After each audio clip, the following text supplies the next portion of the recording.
तो लीजिए प्यारे विद्यार्थियों, आज होने वाला कक्षा 6 का सामाजिक विज्ञान विषय का पेपर लेकर आ चुका हूं। तो सब लोग प्यारे विद्यार्थियों यहाँ से इस पेपर को देख लो और अच्छी प्रकार से पूरा का पूरा समझ लो। जहाँ प्यारे विद्यार्थियों कक्षा 6 का सामाजिक विज्ञान विषय का पेपर है, जो कि प्यारे विद्यार्थियों आज होने वाला है। यहाँ पर मैं आपको पूरा का पूरा पेपर विद सॉल्यूशन के साथ में बताऊंगा। अगर आपने इस क्वेश्चन पेपर को अच्छे से देख लिया ना, तो यहाँ से प्यारे विद्यार्थियों आपका एक भी क्वेश्चन मिस नहीं होगा। टोटली पूरा का पूरा पेपर आपसे परीक्षा में पूछा जाएगा। देखो प्यारे विद्यार्थियों, समय आपके पेपर के लिए 2.5 घंटे का दिया जाएगा। पूर्णांक आपका 60 अंकों का होगा। तो यहाँ से आप लोग इस पेपर को देख लीजिएगा अच्छी प्रकार से। टोटली आपका पेपर परीक्षाओं में बिल्कुल इसी प्रकार का पूछा जाएगा। अब चलो मैं आपको एक एक क्वेश्चन के आंसर बताता हूँ, ताकि प्यारे विद्यार्थियों आपको पूरा का पूरा पेपर ये अच्छे से समझ में आ सके। देखो इस प्रकार से क्वेश्चन पूछे जाएंगे। शिलालेख कहा जाता है, तो देखो प्यारे विद्यार्थियों शिलालेख किसे कहते हैं? पत्थरों पर लिखे लेख को। और अब अगला क्वेश्चन, हमारे देश में कुल कितने राज्य हैं? तो देखो प्यारे विद्यार्थियों 28 राज्य हैं। और उसके बाद में देखो अगला क्वेश्चन, हड़प्पा सभ्यता के लोगों को किस धातु का ज्ञान नहीं था? तो देखो प्यारे विद्यार्थियों लोहा का ज्ञान नहीं था। और अब अगला क्वेश्चन, मध्य प्रदेश को किस स्थल की खुदाई में हड़प्पा सभ्यता की मोहर मिली? देखो प्यारे विद्यार्थियों कायता की खुदाई में मिली थी। ठीक है ना, यहाँ तक के क्वेश्चन के आंसर को देख लो। और अब अगला क्वेश्चन पढ़ते हैं, अवंती महाजनपद की शासिका थी। तो देखो प्यारे विद्यार्थियों अवंती महाजनपद की शासिका कौन थी? प्रद्योत। तो ये को यहाँ से आपको इस क्वेश्चन के आंसर को लिख देना है।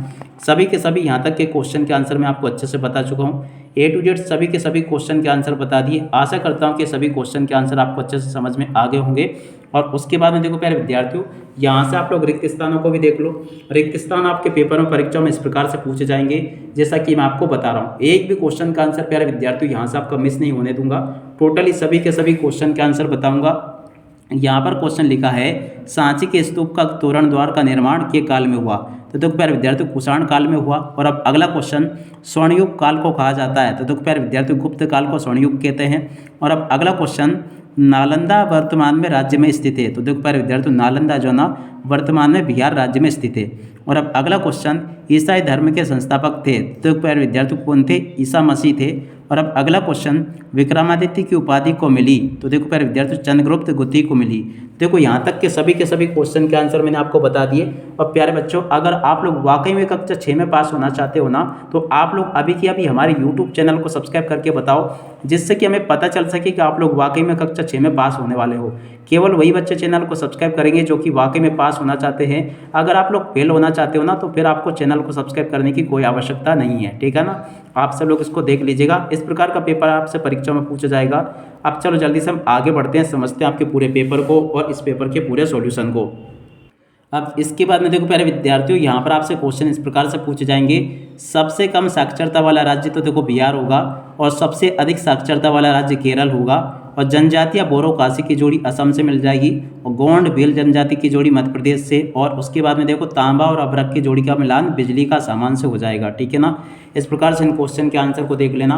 और आगे प्यारे विद्यार्थियों यहाँ से आप लोग इन क्वेश्चन को भी देख लो। यहाँ पर लिखा है, शुंग वंश की स्थापना किसने की थी? तो देखो प्यारे विद्यार्थियों पुष्यमित्र सुन ने की थी। और अब अगला क्वेश्चन, गुप्त वंश के प्रमुख शासकों के नाम? तो देखो प्यारे विद्यार्थियों चंद्रगुप्त, समुद्रगुप्त और चंद्रगुप्त द्वितीय। ठीक है।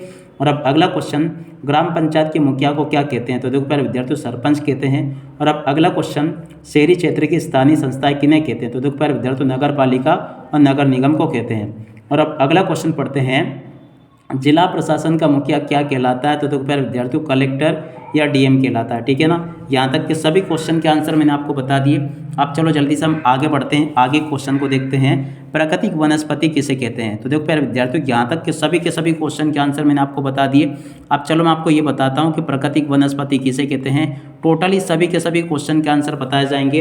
देख सकते हो प्यारे विद्यार्थियों, जो प्रश्न नंबर 6 लिखा है ना, इस क्वेश्चन के आंसर को यहाँ से देख कर लिख दो। ये लिखा प्रश्न नंबर 6 का उत्तर। 6 के बाद में देखो प्यारे विद्यार्थियों प्रश्न नंबर 7 को पढ़ते हैं, भारत में कृषि का क्या महत्व है? तो देखो प्यारे विद्यार्थियों इस क्वेश्चन के आंसर को यहाँ से देख लो। ये पूरा का पूरा आप लोग देख लीजिएगा। प्रश्न नंबर 7 का उत्तर ये लिखा है।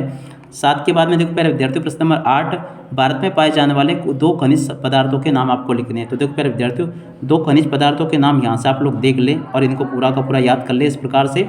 और अब अगला क्वेश्चन पढ़ते हैं, प्रश्न नंबर 5, निम्नलिखित प्रश्नों के उत्तर विस्तार से लिखिए। तो देखो प्यारे विद्यार्थियों आपको इन प्रश्नों के उत्तर विस्तार से लिखने हैं। पहला क्वेश्चन पूछा है, भारत में सीमेंट उद्योग किन किन राज्यों में स्थित है और क्यों? तो देखो प्यारे विद्यार्थियों इन क्वेश्चन के आंसर को यहाँ से देख लो और पूरा का पूरा इसको याद कर लेना। ये मैंने आपको अच्छे से बता दिया। ठीक है, ये पूरा का पूरा उत्तर हो जाएगा आपका। यहाँ तक का पूरा मैं आपको बता चुका हूँ। और उसके बाद में देखो प्यारे विद्यार्थियों, अगला क्वेश्चन मैं आपको बताता हूँ जो कि यहाँ पर आपसे पूछा गया है। कलेक्टर के कोई 4 प्रमुख कार्य आपको बताने हैं। जी हाँ प्यारे विद्यार्थियों, कलेक्टर कौन कौन से काम करता है ये आपको बताना अच्छे से। तो देखो प्यारे बच्चों, इस क्वेश्चन के आंसर को यहाँ से देख लेना। कलेक्टर कौन कौन से कार्य करता है यहाँ से आप लोग देख लो। ये पूरा का पूरा मैंने बता दिया, ए टू जेड सभी के सभी क्वेश्चन के आंसर मैंने बता दिए। इस प्रकार से आप लोग देख लो कि कलेक्टर कौन कौन से कार्य करता है। सभी के सभी क्वेश्चन के आंसर मैं आपको बता चुका हूँ, तो ऐसे आप लोग इसको देख लें और पूरा का पूरा समझ लेना। सभी के सभी क्वेश्चन के आंसर मैंने आपको बता दिए यहाँ तक के। अब चलो इसके बाद में आगे बढ़ते हैं, आगे के सभी क्वेश्चन और उन क्वेश्चन के आंसर को देखते हैं। प्यारे बच्चों, अगर आप लोग वाकई में कक्षा 6 में पास होना चाहते हो ना, तो आप लोग अभी के अभी हमारे यूट्यूब चैनल को सब्सक्राइब करके ज़रूर बताओ, जिससे कि हमें पता चल सके कि आप लोग वाकई में पास होना चाहते हो। ठीक है ना। अब अगला क्वेश्चन, स्थानीय स्वशासन का अर्थ समझाइए। तो देखो प्यारे विद्यार्थियों, जो क्वेश्चन आपसे पूछा गया ना, इस क्वेश्चन के आंसर को आप लोग यहाँ से देख लीजिएगा। ये पूरा का पूरा आपके क्वेश्चन का आंसर आपको बता दिया मैंने। ठीक है ना। इस क्वेश्चन के आंसर को अच्छे से देख लो यहाँ से और पूरा का पूरा इसको याद कर लेना। और अब अगला क्वेश्चन पढ़ते हैं। देख सकते हो यहाँ पर क्वेश्चन लिखा, पारसी धर्म की मुख्य बातें लिखिए। तो देखो प्यारे विद्यार्थियों, पारसी धर्म की मुख्य बातें कौन कौन सी है आप लोग यहाँ से देख लीजिएगा। ये पारसी धर्म की बातें लिखी है। ठीक है ना। सभी के सभी क्वेश्चन के आंसर मैंने आपको बता दिए ये अच्छे से। आशा करता हूँ कि सभी क्वेश्चन और उन क्वेश्चन के आंसर आपने लिख लिए होंगे। और अब अगला क्वेश्चन, भारत के इतिहास में 200 ईसा पूर्व से 306 ईसा पूर्व तक का काल कैसा माना जाता है। प्रश्न नंबर 5 जो लिखा गया ना, इस क्वेश्चन के आंसर को यहाँ से देख लीजिएगा। प्यारे विद्यार्थियों, आप लोग इसको देख लें और पूरा का पूरा इसको देख लें और समझ लीजिएगा। इस क्वेश्चन के आंसर को पूरा का पूरा मैंने आपको बता दिया। इस काल की मुख्य विशेषता आपको लिखनी है, यहाँ से आप लोग देख लीजिएगा और पूरा का पूरा इसको याद कर लेना।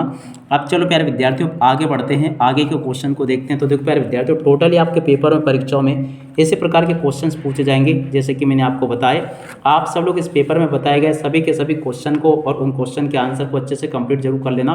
ए टू जेड जो आपका पेपर होगा ना परीक्षाओं में, लगभग बिल्कुल इसी प्रकार का पूछा जाएगा जैसा कि मैंने आपको बताया। तो आप सब लोग इसको देख लो और पूरा का पूरा इसको समझ ले, ताकि प्यारे विद्यार्थियों आपको पूरा का पूरा पेपर ये अच्छे से समझ में आ सके। इस पेपर में से प्यारे विद्यार्थियों आपका एक भी क्वेश्चन नहीं छूटेगा। टोटली आपका पेपर जिस प्रकार का मैंने आपको बताया ना, उसी प्रकार का पेपर आपसे परीक्षा में पूछा जाएगा। एक भी क्वेश्चन का आंसर प्यारे विद्यार्थियों यहाँ से आपका नहीं छूटेगा। ठीक है ना। सभी के सभी क्वेश्चन के आंसर मैंने आपको बता दिए। और उसके बाद में देखो प्यारे विद्यार्थियों, इन क्वेश्चन के आंसर को भी यहाँ से देख लीजिएगा। इन क्वेश्चन के आंसर भी प्यारे विद्यार्थियों आपको मैं बता चुका हूँ। टोटली सभी के सभी क्वेश्चन के आंसर मैं आपको यहाँ से कंप्लीट करवा चुका हूँ। एक भी क्वेश्चन का आंसर प्यारे विद्यार्थियों यहाँ से आपका मिस होने वाला नहीं है। सभी के सभी क्वेश्चन के आंसर बता दिए। उम्मीद करता हूँ कि आपको पूरा का पूरा पेपर ये अच्छे से समझ में आ गया होगा। एक भी क्वेश्चन यहाँ से आपका मिस नहीं होगा। टोटली सभी के सभी जो क्वेश्चंस बताए ना, आप सब लोगों को जिस प्रकार से बताए गए हैं उसी प्रकार के क्वेश्चंस आप सबको लिखने हैं, समझने हैं, ताकि प्यारे विद्यार्थियों आप सब लोग इनको हल करके आ सके। अब इसी के साथ में इस वीडियो को यहीं पर पूरा करते हैं। नमस्कार, जय हिंद, जय भारत।